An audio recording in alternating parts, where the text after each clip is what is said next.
इस दुनिया में जितने लोग हैं सभी को भगवान ने दो दो कीमती गुण दिए हैं। ये दोनों कीमती गुण किन्हीं भी दो महंगे और चमचमाते हीरो से कम बिल्कुल नहीं है। इसी वीडियो में अब आप एक कहानी सुनेंगे जो बहुत सुंदर कहानी है, जो बताती है कि ये दोनों गुण कौन कौन से हैं। कहानी इस तरह से है। पुराने समय में रेगिस्तान के अंदर एक आदमी रहता था जिसका नाम था मेवाराम। एक दिन मेवाराम अपने लिए ऊँट खरीदने के लिए जाता है और ऊँट बेचने वाले के पास में जा कर के एक ऊँट पसंद करता है। फिर जो ऊँट पसंद आता है उसके दाम का मोल भाव करता है। उतना पैसा दे कर के ऊँट को लेकर के अपने घर वापस आ जाता है। घर आकर के मेवाराम अपने बेटे को ऊँट की पीठ पर कसी हुई काठी को खोलने को कहता है। मेवाराम के बेटे ने जब ऊँट की काठी को उतारा तो उसे काठी के नीचे से एक लाल और नीले रंग की मखमल की थैली मिलती है। जब वह उस थैली को खोलता है तो वह थैली हीरो से भरी हुई थी। मेवाराम के बेटे ने जब चमचमाते हुए हीरो को देखा तो वह बिल्कुल लालच में आ जाता है।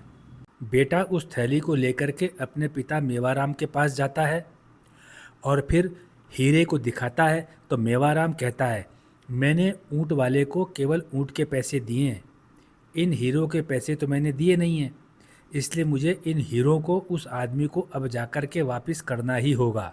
मेवाराम का बेटा जो कि हीरो की थैली देख करके लालच में आ गया था, वह अपने पिता से कहता है, पिताजी अब उस आदमी ने तो हमें अपना ऊँट बेच दिया, अब उसे क्या पता चलेगा।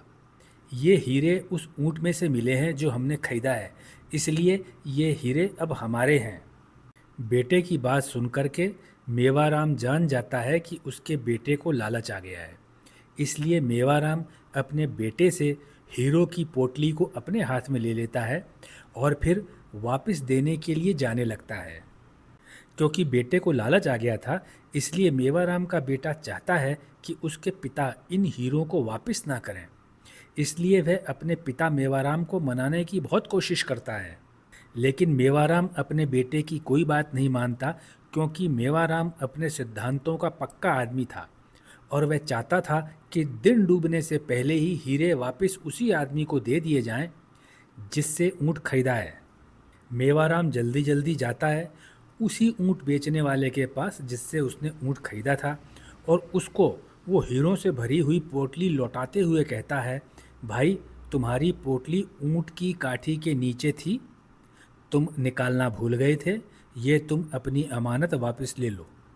अपनी पोटली वापस मिल जाने से वो भी हीरों से भरी हुई ऊँट बेचने वाला ये सब देख करके बहुत खुश हुआ और इनाम में मेवाराम को उसकी पसंद का एक हीरा छांट करके ले लेने को कहा। जवाब में मेवाराम ने कहा, मैंने आपसे मोल भाव करके ऊँट खरीदा है, इसलिए मेरा इस पोटली और इस पोटली के हीरों पर कोई अधिकार नहीं है, इसलिए मुझे आपसे कोई हीरा नहीं चाहिए। ऊँट बेचने वाला बार बार मेवाराम को इनाम के तौर पर एक हीरा देने की कोशिश करता है, जिसको बार बार ऐसा करने से मेवाराम को हंसी आ जाती है। क्योंकि ऊँट बेचने वाला मेवाराम से बार बार एक हीरा लेने की जिद कर रहा था, इसलिए मेवाराम ने कहा, चिंता मत करो, मैंने अपनी पसंद के 2 हीरे पहले ही छांट कर अपने पास रख लिए हैं। मेवाराम का तो ऐसा कहना था और ऊँट बेचने वाला एकदम से परेशान हो गया, गुस्से से लाल पीला हो गया। जब मेवाराम ने कह दिया कि मैंने अपने पसंद के 2 हीरे पहले से छांट करके अपने पास रख लिए हैं, तो परेशान होकर के ऊँट बेचने वाला वहीं रेत पर बैठ करके हीरे गिनने लगा।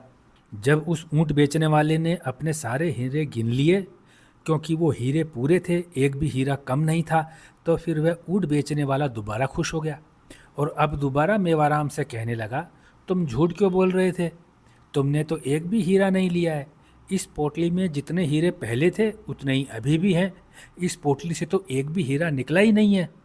अब जाकर के मेवाराम ने कहा, देखो भाई, मेरे दोनों हीरे जो मेरे थे वो मैंने अपने पास रख लिए और उन हीरों का नाम है मेरी ईमानदारी और मेरा आत्मसम्मान।